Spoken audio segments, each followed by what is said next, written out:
From Utah's first TV station, ABC4 News celebrates 75 years. Good evening, I'm Emily Flores. And I'm Glenn Mills. Thanks so much for joining us. Another Utah town reeling from a murder tonight. A 16-year-old shot to death in Paiute County. Her alleged killer, just 1 year older. Yes, ABC4's Annika Johns en route to the scene at this point. She joins us live from Salina. Annika, you've been gathering the very latest information. So what do we know at this hour? Yeah, so right now, Paiute County Sheriff's Office responded to shots being fired just before 10 last night. 15 minutes later, they discovered the body of a 16-year-old female near a dirt road. Now, deputies say that she was shot and killed. Based on information they gathered, the Paiute County Sheriff's Office began looking for a blue Ford Ranger. At around 11 p.m., Sevier County Sheriff's deputy located the vehicle near Glenwood. The deputy attempted to stop the vehicle, but the driver fled, leading to a high-speed chase that ended in Salina. Police took into custody a 17-year-old male who has now been charged with aggravated murder. According to police, a detention hearing today ended with a decision to keep the teen in custody for all future proceedings. Paiute County School District released a statement saying, "Our hearts and thoughts are with the family. We want all our students to know that we are here to help in any way that we can." The Sheriff's Office has not yet released the name of the victim or the suspected shooter, and deputies say they will not be releasing the name of their suspect, even if he is tried as an adult. Now, this is a developing story still under investigation, but we will continue to update you on air and online at abc4.com as new information comes to light. Reporting live from Salina, Annika Johns, ABC4 News. Annika, thank you. Now to developing news out of California. Everyone in Montecito and surrounding canyons ordered out. This as concerns of deadly mudslides and flash flooding grow. Upscale Montecito, home to Oprah Winfrey and Harry and Meghan, the Duke and Duchess of Sussex. 32,000 in Santa Cruz also ordered to evacuate with powerful storms slamming the state. And here at home, rock slides are a concern as our recent deep freeze thaws out. Massive rocks crashing across the trail in Little Conwood Canyon on the Alpenblock Loop. Now, the Forestry Service shutting down the trail with concerns that as part of the mountain continues to thaw out, more slides could follow. On that note, another concern tonight is avalanche danger with another round of snow heading in. Let's check in with ABC4's meteorologist Nate Larson at the mouth of Big Cottonwood Canyon, talking with experts about a series of avalanches catching some unsuspecting backcountry recreators in the state. Before we get to Nate, we're going to head over to Chief Meteorologist Alana Brophy, tracking the very latest. And Alana, another wet start to the work week. Another atmospheric river providing that heavy mountain snow as well as very soggy conditions in our valleys. Let's start with the storm tracker radar, give you an idea of where that wet weather has filled in. We know the high country dealing with sloppy, wet, heavy, dense snow, but it's rain all along the I-15 corridor. And as we take a good look here, you can see we jump down to southern Utah. We're dealing with it in St. George as well as Cedar City and on the eastern side of the state. But let's get in to the Wasatch Front, where as we zoom in, what you're seeing here, we are dealing with some pink. That's the mixed precipitation. We're seeing it on the Wasatch back. This is a southerly flow. We'll bring in warm air, but it's going to be tough to mix into some of those valleys on the Wasatch back, which is why we're seeing plenty of mix. But see that green? Oh, it's noticeable from Logan all the way down to Salt Lake into Lehigh, Provo, and Payson. We've got rain with the snow level staying at about 6,000 feet. Park Valley getting some mixed precip. Now, when it comes down to it, this is a southerly flow, which means the moisture, well, it is going to definitely continue to move and impact us as we get through the evening and overnight hours. We know that it's on the move and will continue to stay that way. All right, so this atmospheric river has arrived. It's a repeat performance. We know what that brings. It brings heavy winds, which we're seeing on the western side of the state with our wind advisory in effect, and that's going to hold steady as we get through the next several hours until 9 a.m. West Desert dealing with some gusty winds up to 40-mile-per-hour wind gusts. Also, our winter weather advisory and a new winter storm warning, which you're seeing in pink. That includes the mountains south of I-80, so the Wasatch, as well as the western Uintas. We know we're going to see heavy, wet mountain snow. The purple is a winter weather advisory that does include places like Cache Valley and southwestern Wyoming, because we are looking at accumulating snow in those places. We talked about avalanche danger. We know that it is going to continue to rise. Moderate now for a bulk of the Wasatch, but that is going to change. Emily, Glenn, back to you. All right, thanks so much, Alana. I appreciate that. The extreme to high avalanche danger last week improved some over the weekend. Even with moderate avalanche conditions along much of our mountain ranges, we had a number of new avalanches occur. Yes, ABC4's meteorologist Nate Larson is tracking that ongoing threat, looking into how conditions will change with this incoming storm yet again. Nate, we'll send it out to you.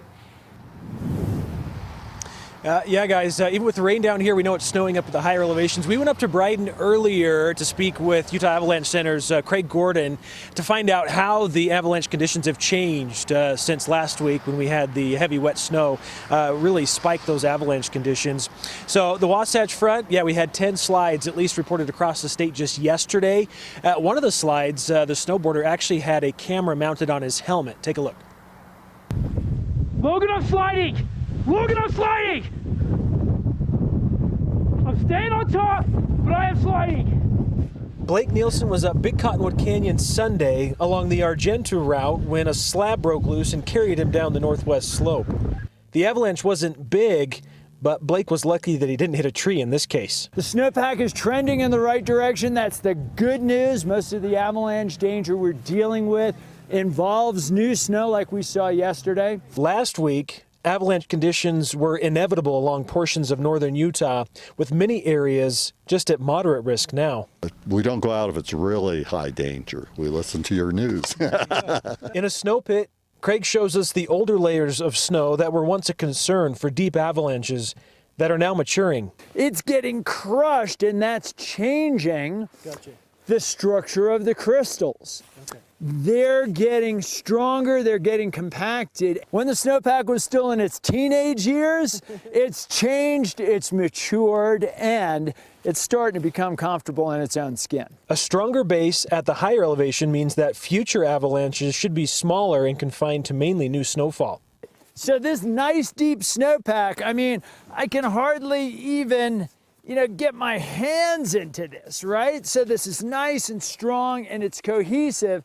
And basically what we're dealing with in these thicker snowpack areas are new snow avalanches, just like what we'll see right here. All right, so good news with the avalanche forecast. Even though we're getting new snow, it's just the fresh new snow that's going to be the main concern. And Craig does say that fortunately with the new snowfall, it's a little more predictable to forecast where avalanches might occur.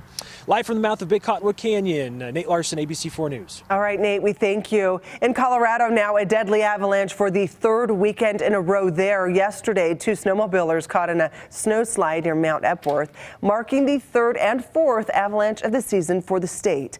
Experts saying the earlier deaths happened at similar elevations and slopes, and that the huge snowfall totals at high elevations are the reasons for this heightened danger. So we're seeing larger avalanches now than we've seen probably in the last few years. Officials recommending to check the forecast before heading up to the high country so you don't become the next victim. You can also take training classes so you know how to interpret it all. New developments tonight in the case of a married couple accused of slaying 2 children. Lori Vallow-Daybell asking an Idaho judge to allow her to meet with her husband and alleged co-conspirator, Chad Daybell, ahead of their upcoming trial. The request for strategy sessions is one of several moves from Vallow-Daybell's attorney in the last week, along with new claims that her children died in her brother's apartment and that Lori wasn't there when they died. Vallow-Daybell also claiming she does not qualify for the death penalty. The couple's combined trial set to kick off in the spring after years of delays. In the meantime, Chad Daybell asking their trials be separated and postponed even further. And new at 5, a judge refusing to let a child killer take back her guilty plea. 28-year-old Brenda Emil accused of killing her 3-year-old daughter with the child's father in 2017. Police say they found the toddler beaten and starved. The Ogden mom pleaded guilty to murder last August, then tried to withdraw Friday, a judge upholding her guilty plea. Emil will be sentenced later this month, but because of her plea, she's no longer up for the death penalty.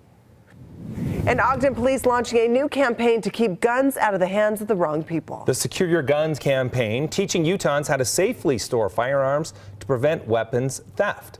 These stolen guns often trace to more violent crimes or tragic accidents involving children. Ogden police say 1 gun is stolen every 2 minutes here in the United States, with more than half of those taken from cars. To make matters worse, too many people advertise by affixing numerous gun-related stickers to their vehicles, which help criminals identify the best chance of finding a gun in a vehicle. Ogden Police saying taking a few moments to take your gun out of your car and put it in a secure place could save lives. Coming up tonight at 6, Bountiful Police need your help finding 2 people suspected of stealing a vehicle. How you can help track down a man and a woman possibly connected to the theft. Still ahead here at 5, a political protest in Brazil shares striking similarities with the January 6th attack at the U.S. Capitol. How U.S. leaders are reacting 2 years after going into lockdown. And this is what it looks like in Lehigh on I-15 northbound. Soggy conditions, valley rain, mountain snow. Stop me if you've heard this before. This atmospheric river continues to impact the state. How long it sticks around in Utah's most accurate forecast.